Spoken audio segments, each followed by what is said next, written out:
Good morning mga GT sa kalam niya. Parang Sunday, ride po ulit ako. Siyempre, every Sunday wala ang mga boss. Kaya ako, pwede mag-ride every Sunday. 2023 po ngayon. At siyempre po, ayan, magang-maga, good morning sa inyo mga GT sa kalam. At din po, ay naisipan ko mag-quick spin papuntang Marcos Mansion. At siyempre po, yan po yung kalsada na National Road. Habang binabaybay ko po yan, siyempre, di-ingat po ako. Hindi naman po pwedeng basta-basta bike remember. Siyempre, pagdating po dyan sa kalsada, hindi maaaring hindi magpapakita. Bida, ayun na po, siyempre, nasa malapit na po ako dyan, sa Kalubam. Siyempre po, dadaan po ako ng Maya pa, then Church, and po, Bari Bukal po yan. Siyempre, pantawid po ako. Then po yung ruta ko.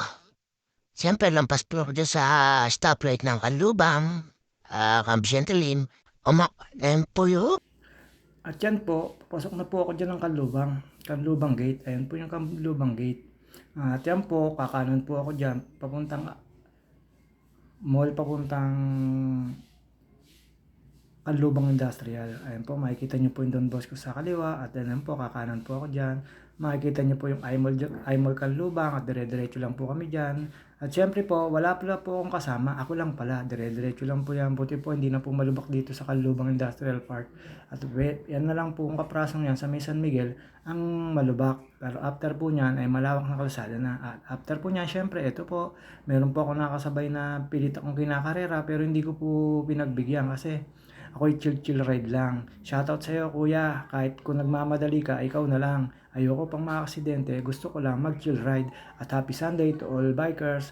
At yan po, habang tinataha ko po yung industrial na yan, dire-diretso lang po ako dyan, yung malapat na kalsada na yan. Kaya wala na pong traffic dyan. At sa bandang dulo po niyan, at syempre kakanan po tayo dyan. Ayun na po yung sinasabi ko sa may parting Jollibee, BPI, kanan na po kayo dyan. Yan yung Kanlumbang Industrial Park na paglampas po nyo. Tapos yan yung po yung gate. Dire-diretso lang po tayo dyan.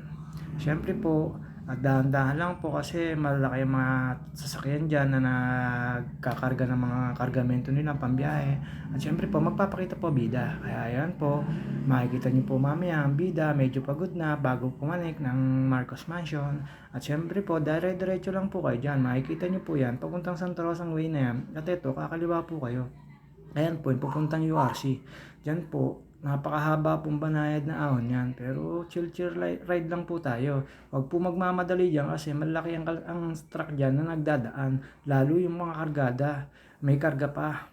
At wag po kayong gigitna, lalo pag binusinahan kayo ng mga sasakyan kasi syempre nakikiraan sila. Sana maintindihan nyo rin sila kasi tayo ay nasa kalsada rin. Mas mahirap na tayo ay maaksidente. Kaya bike lang po tayo na nasa lugar. Kaya po pag binusinahan tayo, ibig sabihin nun nakikisuyo ang mga sasakyan.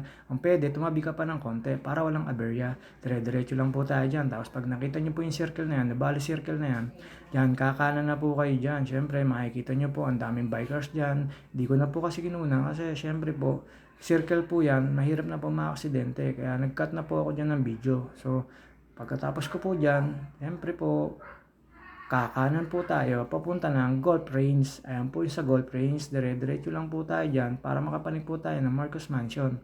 Dyan po sa way na yan, one way lang po yan. Kaya hindi po pwede na mag-double-double ang mga bikers. Nakikita naman po dyan na mayroong nakalagay at nakasulat sa tagiliran na one way lang para sa mga bikers. Kaya tayo, mag-ingat po tayo dyan. At dyan, pag nakita nyo na po yan, syempre, pag gagamit na po tayo ng pinagbabawal na technique dyan, hindi ko na po ipakikita na ako'y nagtutulak ng bike papataas dyan. Siyempre, yan na po yung last nakita nyo. Papatayin ko na po yung camera. Doon na po tayo magpangita sa ibabaw. Kasi nandyan na po ang senaryo ng pagtutulak, ang paggamit ng pinagbabawal na technique, mga ka-GT sa kalam. At siyempre po, ayan na po.